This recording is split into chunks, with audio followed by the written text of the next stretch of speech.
السلام عليكم ورحمة الله وبركاته. بسم الله الرحمن الرحيم. الحمد لله رب العالمين، والصلاة والسلام على سيدنا محمد وعلى آله وصحبه أجمعين. أما بعد. ரசூலுல்லாஹி ஸல்லல்லாஹு அலைஹி வஸல்லம் அவர்களை பற்றிய தொடர் உரையின் 21வது பதிவு. ரசூலுல்லாஹி ஸல்லல்லாஹு அலைஹி வஸல்லம் அவர்களுக்கு நபித்துவம் வழங்கப்பட்டதன் பின்னால் குர்ஆனுடைய குறிப்பிட்ட சில வசனங்கள் அருளப்பட்டிருக்கிறது. ஆரம்பமாக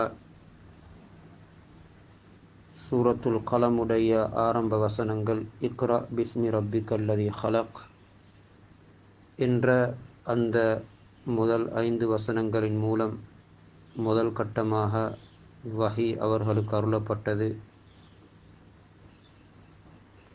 அதற்கு பின்னால் சில நாட்கள் அவர்களுக்கு வஹி வராமல் இருந்தது. அந்த காலத்திலே நபி ஸல்லல்லாஹு அலைஹி வஸல்லம் கடும் கவலையிலும் மன உளைச்சலுக்கும் ஆளாகி மலை உச்சிக்கு போய் அங்கிருந்து குதிக்கும் அளவுக்கு அவர்களுடைய உள்ளம் குழம்பு போயிருந்தது. அப்படியான கட்டங்களிலெல்லாம் ஹதரத் ஜிப்ராயில் அலைஹிஸ்ஸலாம் வந்து அவர்களுக்கு ஆறுதல் படுத்தினார்கள். நீங்கள் உண்மையில் அல்லாஹுடைய தூதர்தான் என்று. நபி ஸல்லல்லாஹு அலைஹி வஸல்லம் அவர்கள் அதற்கு பின்னால் தூங்கிக் கொண்டிருக்கும் பொழுது போர்த்தியவர்களாக திரும்பவும் அவர்களுக்கு வஹி வருகிறது. யா ஐயுஹல் முத்தஸிர் கும் ஃபஅன்சிர் வரப்பக ஃபகப்பிர் என்று நபித்துவத்தினுடைய அந்த பொறுப்பு அவர்களுக்கு வழங்கப்படுகிறது. எழுந்து மக்களை உங்களுக்கு வழங்கப்பட்டிருக்கக்கூடிய இந்த உண்மையான தீன், ஹக்கான தீனின் பக்கம் அலையுங்கள். இப்பொழுது நபி ஸல்லல்லாஹு அலைஹி வஸல்லம் அவர்கள் சூரா முத்தஸிரின் போர்த்து கொண்டிருக்கக்கூடியவரே,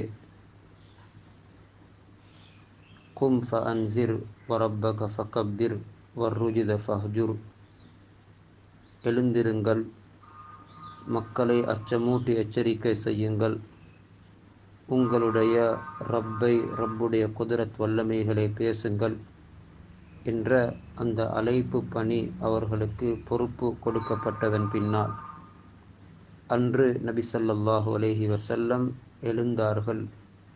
எழுந்தவர்கள் வஃபாத்தாகும் வரையிலே நிம்மதியான தூக்கம் தூங்கவில்லை என்பது இதற்கு முன்னால் உள்ள பதிவிலே சொல்லப்பட்டது.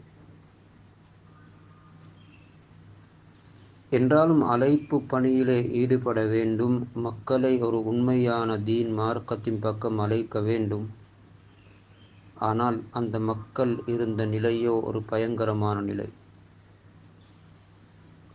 நுபுவத்துக்கு முன்னால் நபி ஸல்லல்லாஹு அலைஹி வஸல்லம் அவர்களோடு மிகவும் இரக்கமாகவும் பண்பாகவும் பாசமாகவும் எதை சொன்னாலும் கேட்கக்கூடிய நிலையிலும் அவர்கள் இருந்தார்கள். அல் அமீன் அஸ் சாதிக், நம்பிக்கையானவர், உண்மையானவர் என்றெல்லாம் அவர்களே பட்டம் வழங்கியிருந்தார்கள்.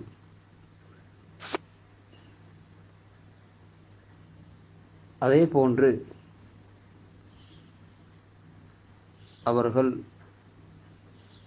அவர்களுடைய முக்கியமான ஒவ்வொரு விடயங்களிலும் இவர்களையே ஒரு நடுவராக, ஒரு தலைவராக, முடிவு செய்யக்கூடிய ஒரு நிலையிலே வைத்திருந்தார்கள். இவர்களின் பேச்சை மதித்து கேட்கக்கூடியவர்களாக இருந்தார். ஆனாலும் இப்பொழுது நபி ஸல்லல்லாஹு அலைஹி வஸல்லம் அவர்கள் சொல்ல போகின்ற அழைக்கக்கூடிய செய்தி, இது அவர்களுக்கு எப்படியுமே ஒரு புதிய விடயமாக இருக்கும். ஏனென்றால் அந்த காலத்திலே இருந்தவர்கள் தொடராக வாழையடி வாழையாக தன்னுடைய மூதாதையர்களிடத்திலிருந்து எதை கண்டார்களோ அதை மாத்திரம்தான் அவர்கள் மார்க்கம் என்று விளங்கி வைத்திருந்தார். அதை பரம்பரையாக அவர்களிலே பாதுகாக்கப்பட்டது மட்டுமில்லாமல் அதை தவிர இன்னும் ஒன்றை அவர்கள் மார்க்கம் என்பதாக அறிந்திருக்கவும் இல்லை, அவர்கள் ஏற்றுக்கொள்ளக்கூடிய நிலையில் இருக்கவும் இல்லை.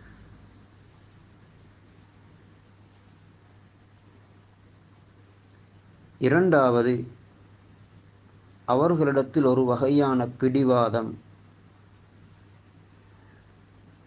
இது ஒரு இயல்பாகவே இருந்தது. என்ன பிரச்சனைகள் வந்தாலும் அந்த பிரச்சனைக்கு தீர்வு கொலை, வாள் வீசுவது என்பது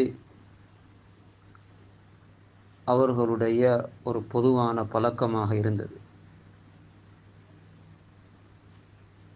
தலைமைத்துவத்துக்கு நாங்கள் மட்டும்தான் தகுதியானவர்கள், அதில் யாருக்கும் கை வைக்க முடியாது, அந்த இடத்தை யாராலும் அடைய முடியாது என்ற ஒரு உறுதியிலே இருந்தார்கள். முழு மக்காவையும் தங்களுடைய கட்டுப்பாட்டிலே வைத்திருந்தார்கள். இந்த மக்காவையும் இதனை சூழ உள்ள பகுதிகளையும் நாம் இருக்கக்கூடிய இந்த நிலையின் மீதே பாதுகாப்பது எங்களுடைய பாரம்பரிய பொறுப்பு என்பதையும் அவர்கள் உணர்ந்திருந்தார்கள், அதில் உறுதியாக இருந்தார். இப்படியெல்லாம் இருக்கக்கூடிய ஒரு சமூகத்திடம் புதிய ஒரு விடயத்தை கொண்டு போய் திடீரென்று சொல்லி அதன் பக்கம் அழைத்தால் அது எந்த அளவு சாத்தியமாகும், அதனுடைய பின்னணியில் எப்படிப்பட்ட எதிர் விளைவுகள் ஏற்படும் என்பதை நாம் கற்பனை செய்து பார்க்கலாம். இப்படிப்பட்ட ஒரு பயங்கரமான நிலையில்தான் நபி ஸல்லல்லாஹு அலைஹி வஸல்லம் இந்த உயர்ந்த பொறுப்பை எடுத்துக்கொண்டு அல்லாஹ்வுடைய கட்டளை தயாராகிவிட்டார்.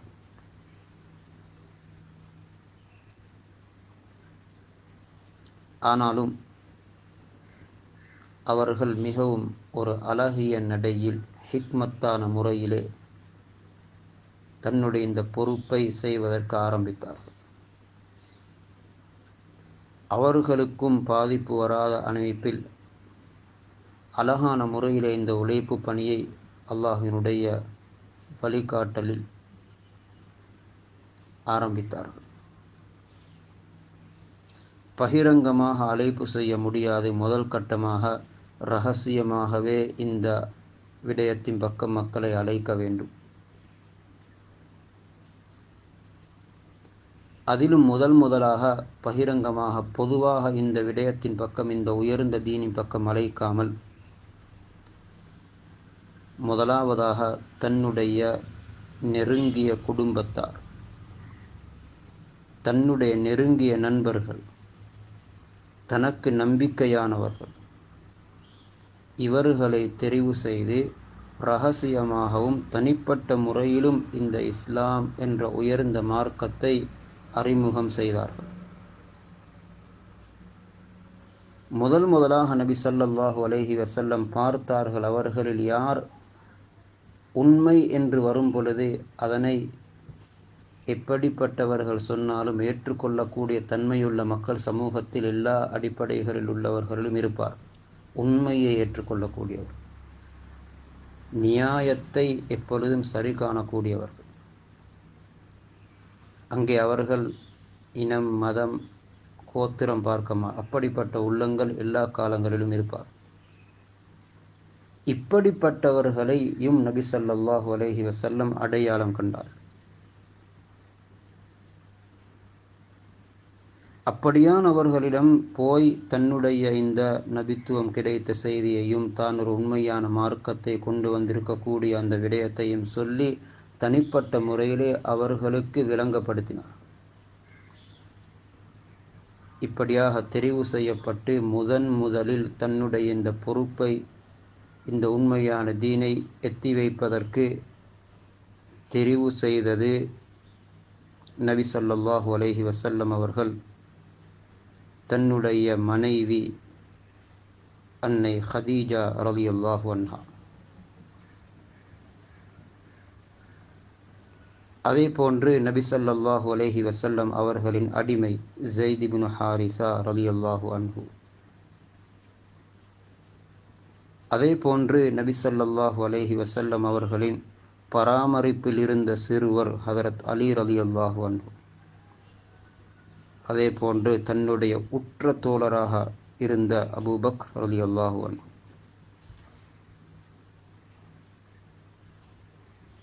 இவர்களை தெரிவு செய்து இவர்களுக்கு சொன்னவுடன் முதல் நாளிலேயே, முதல் தடவையிலே இவர்கள் இஸ்லாத்தை ஏற்றுக்கொண்டார்கள். ரசூலுடைய அந்த தாவத்தை கபூல் செய்தார். பிறகு அந்த அழைப்பு பணிக்காக அபூபக்கர் ரலியல்லாஹு அன்ஹு அவர்கள் உடனடியாக தயாராகிவிட்டார்கள். அவர்கள் அந்த காலத்திலே மக்களில் மிகவும் இடம் பிடித்தவராக, ஒரு நேசத்துக்குரியவராக, மக்களின் மூலம் மதிக்கப்படக்கூடியவராகவும், மிகப்பெரிய ஒரு நற்குணமுடையவராகவும், ஒரு உபகாரியாகவும் இருந்தார். அவர்களது வியாபார தொடர்பில் அவர்களுக்கு நெருக்கமான நண்பர்கள் நிறைய இருந்தார். ஹதரத் அபூபக்கர் சித்தீக் ரலியல்லாஹு அன்ஹு அவர்கள் ஏற்றுக்கொண்ட அந்த ஆரம்பத்திலிருந்து நபி ஸல்லல்லாஹு அலைஹி வஸல்லம் அவர்களுடைய மசூரா ஆலோசனையுடன் தனக்கு நெருக்கமானவர்களிடம் இந்த உண்மையான மார்க்கத்தை எத்தி வைக்கிறார். அவர்களின் அழைப்பை ஏற்று ஹதரத் உஸ்மான் இப்னு அஃபான் ரலியல்லாஹு அன்ஹு, ஜுபைர் இப்னு அவ்வாம், அப்துர் ரஹ்மான் இப்னு அவுஃப், சஅத் இப்னு அபி வக்காஸ், தல்ஹா இப்னு உபைதுல்லா ரலியல்லாஹு அன்ஹும் போன்ற 8 நபர்கள் முதலாக இஸ்லாத்தை ஏற்றுக்கொண்டார்.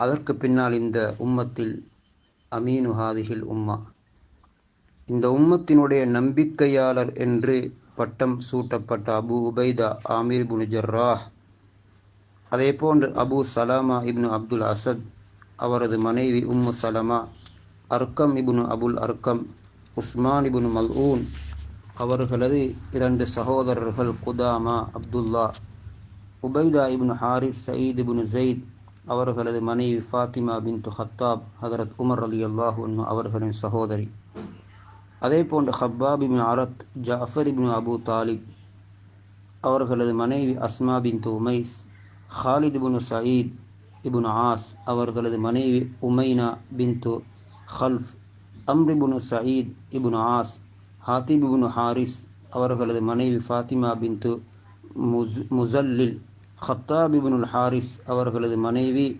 ஃபுகைஹா bint Yasar, Mamar ibnul Haris, Muttalib ibn Azhar, Ramla bint Abu Awf, Nuaim ibn Abdullah ரலியல்லாஹு அன்ஹு போன்றவர்களெல்லாம் குறைசி கோத்திரத்திலிருந்து இஸ்லாத்தை இந்த ஆரம்ப கட்டத்திலே ஏற்றுக்கொண்டவர்கள். அதே போன்று அப்துல்லாஹ் இப்னு மஸ்ஊத், மஸ்ஊத் இப்னு ரபீஆ, அப்துல்லாஹ் இப்னு ஜஹஷ், அபு அஹ்மத் இப்னு ஜஹஷ், பிலால் இப்னு ரபாஹ் ஹபஷி, சுஹைப் இப்னு சினான், அம்மார் இப்னு யாசிர் ரலியல்லாஹு அன்ஹு, அவர்களது மனைவி சுமையா, ஆமிர் இப்னு ஃபுஹைரா ரலியல்லாஹு அன்ஹும் போன்றவர்களெல்லாம் அந்த கோத்திரத்தாரிலிருந்து இஸ்லாத்தை ஆரம்பத்தில் ஏற்றுக்கொண்ட அந்த முதன்மையானவர்கள். இவர்களை தவிர இன்னும் பலர் ஆரம்ப கட்டத்தில் இந்த இரகசிய அழைப்பில் இஸ்லாத்தை ஏற்றுக்கொண்டார். உம்மு ஐமன், பரக்கா ஹபஷியா, ஹதரத் அப்பாஸ் ரலியல்லாஹு அன்ஹு அவர்களின் மனைவி உம்முல் ஃபதுல், லுபாபா, அஸ்மா பின்து அபூபக்கர் ரலியல்லாஹு அன்ஹு. இந்த ஆரம்பத்தில் இந்த இரகசிய உழைப்பில் தனிப்பட்ட முறையிலே இன்ஃபிராதி தாவத் அடிப்படையிலே வழங்கப்பட்ட இந்த உழைப்பின் பின்னணியில் ஏற்றுக்கொண்ட கிட்டத்தட்ட 130 பேர் ஆண்கள் பெண்களில் ஆரம்பமாக இவ்வாறு ஏற்றுக்கொண்டவர்கள், இவர்களைத்தான் குர்ஆன் அஸ்ஸாபிகூனல் அவ்வலூன் என்று வர்ணிக்கிறது. முந்தியவர்கள், ஆரம்பமானவர்கள், இந்த தீன் வளருவதற்கு அடிப்படையாக இருந்தவர்கள், அல்லாஹ்வினால் தெரிவு செய்யப்பட்டவர்கள். இதுதான் ரசூலுல்லாஹி ஸல்லல்லாஹு அலைஹி வஸல்லம் அவர்களுடைய ஆரம்ப முயற்சி. அந்த காலத்தில் கடமைகள் எதுவும் கடமையாக்கப்பட்டிருக்கவில்லை. இப்னு ஹஜர் அஸ்கலானி ரஹிமஹுல்லா அவர்கள் கூறுகிறார்கள், மிஅராஜுக்கு முன்பே நபி ஸல்லல்லாஹு அலைஹி வஸல்லம் அவர்களும் தோழர்களும் தொழுது வந்தார்கள். ஆனால் ஐவேளை தொழுகை அந்த நேரத்தில் கடமையாக இருக்கவில்லை. இப்னு ஹிஷாம் ரஹ்மத்துல்லாஹி அலைஹி அவர்கள் கூறுகிறார்கள், நபி ஸல்லல்லாஹு அலைஹி வஸல்லம் அவர்களும் சஹாபாக்களும் கணவாய்களுக்கு சென்று ரகசியமாக தொழுது வந்தார்கள். ஒருமுறை நபி ஸல்லல்லாஹு அலைஹி வஸல்லம் அவர்களும் ஹதரத் அலி ரலியல்லாஹு அன்ஹு அவர்களும் தொழும்போது அபூ தாலிப் பார்த்து அது பற்றி விசாரித்தார். அவ்விருவரும் நற்செயலையே செய்கிறார்கள் என்று தெரிந்து கொண்டதும் அதில் நிலைத்திருங்கள் என்று அவர்கள் கூறினார். தொழுகை கடமையாக்கப்பட்டிருக்கவில்லை. ஆனால் அந்த தொழுகை என்ற அமல் இரகசியமாக தனிப்பட்ட முறையிலே நடந்து கொண்டிருந்தது. அதை தவிர வேறு எந்த கடமைகள், வணக்க வழிபாடுகள் என்று எதுவுமே அவர்களுக்கு அந்த நேரத்தில் கடமையாக்கப்பட்டிருக்கவில்லை. மாற்றமாக இந்த காலத்தில் எந்த கட்டளைகள், ஏவல் விலக்கல்களும் குர்ஆனிலே இறங்கவில்லை. அந்த காலத்திலே குர்ஆன் அவர்களுக்கு நட்பண்புகளை ஆர்வமூட்டியது. அவர்களின் உள்ளங்களை பரிசுத்தமாக்கக்கூடிய வசனங்கள் இறக்கி வைக்கப்பட்டது. சொர்க்கத்தையும் நரகத்தையும் அவர்கள் கண்ணால் காண்பது போன்று வர்ணிக்கக்கூடிய அப்படிப்பட்ட வசனங்கள் இறக்கி வைக்கப்பட்டது. அந்த நேரத்தில் அவர்களுக்கு உள்ளத்திற்கு தேவையான, உள்ளத்தை சமைக்கக்கூடிய தஸ்கியாவுடைய வசனங்கள் இறக்கி வைக்கப்பட்டது. கட்டளைகள், கடமைகள் எதுவும் அவர்களுக்கு இறக்கி வைக்கப்படவில்லை. இப்படி 3 வருடங்கள் கடந்தன. நபி ஸல்லல்லாஹு அலைஹி வஸல்லம் அவர்கள் இந்த 3 வருட காலத்தில் தனிப்பட்ட முறையில் இன்ஃபிராதி தாவத் என்ற அடிப்படையில் தனித்தனியாக மக்களை சந்தித்தார்கள். தன்னை ஏற்றுக்கொண்டவர்களையும் அப்படியே தூண்டி, தனக்கு நெருக்கமானவர்கள், தன்னுடன் மிகவும் அன்பாக பழகக்கூடியவர்கள் என்று இப்படித்தான் ஆரம்ப கட்டத்தில் இந்த தன்னுடைய உண்மையான தீனை மக்களுக்கு வழங்குவதற்கு ரசூலுல்லாஹி ஸல்லல்லாஹு அலைஹி வஸல்லம் ஆரம்பித்து, இப்பொழுது கொஞ்சம் கொஞ்சமாக வெற்றி பாதையை நோக்கி நடக்க ஆரம்பிக்கிறார். இது ரசூலுடைய ஆரம்ப முயற்சி. அதற்கு பின்னால் பகிரங்கமான அழைப்புக்கு தயாராகிறார்கள். 2ஆம் கால கட்டம். அதனை இன்ஷா அல்லாஹ் அடுத்த பதிவுகளில் நாம் கேட்போம்.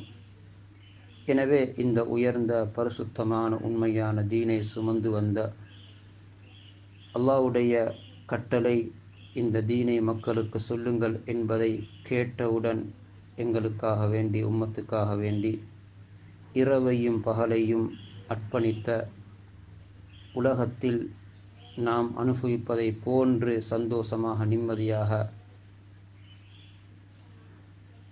தன்னுடைய வாழ்க்கையை உலகத்திலே கழிக்காமல் இந்த தீனை எப்படியாவது கொண்டு போய் சேர்க்க வேண்டுமே, முழுமையாக ஒப்படைக்க வேண்டுமே என்ற கவலையிலே வாழ்ந்து, அதே கவலையுடன் இந்த உலகத்தை விட்டும் எங்களை விட்டும் பிரிந்த சில உலமாக்களுடைய கருத்தின்படி அதுதான் உண்மையும். கபரில் இருந்து கொண்டும் இந்த உம்மத்தை பற்றியே கவலைப்பட்டு கொண்டிருக்கிறார்கள். உம்மத்தினுடைய நலவுகள் அவர்களுக்கு ஒவ்வொரு திங்கள், வியாழன் இரவுகள் காட்டப்படும் பொழுது சந்தோஷப்படுகிறார்கள். உம்மத்துடைய பாவங்கள் காட்டப்படும் பொழுது கவலைப்படுகிறார்கள். கியாமத்துடைய நாளிலும் உம்மதி உம்மதி என்ற வார்த்தையோடு அலைந்து கொண்டிருப்பார்கள். ஒரு சஹாபி கேட்ட பொழுது, யா ரசூலல்லாஹ், கியாமத்துடைய நாளில் உங்களை எங்கு சந்திக்கலாம்? சொன்னார்கள், 3 இடத்தில் எங்கேயாவது ஒரு இடத்தில் நான் எப்படியும் இருப்பேன்.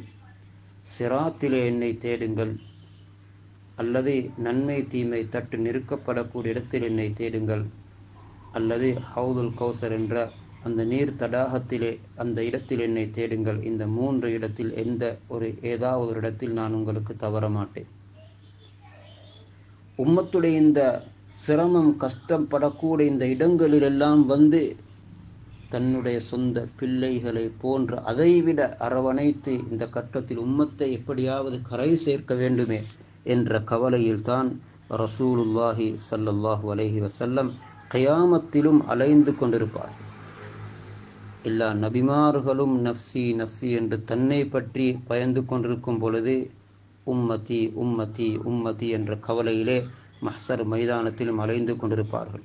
எல்லோரையும் கொண்டு போய் சுவர்க்கத்திலே நுழைவித்து இந்த உம்மத்திலே உள்ள பெரும் பாவங்கள் செய்தவர்களிலும் முடியுமானவர்களுக்கெல்லாம் ஷஃபாத் செய்து பரிந்து பேசி அவர்களையும் சுவர்க்கத்திலே கொண்டு போய் நுழைவித்ததன் பின்னால் தான் அந்த பரிசுத்தமான ஆத்மா சாந்தமடையும், நிம்மதி அடையும்.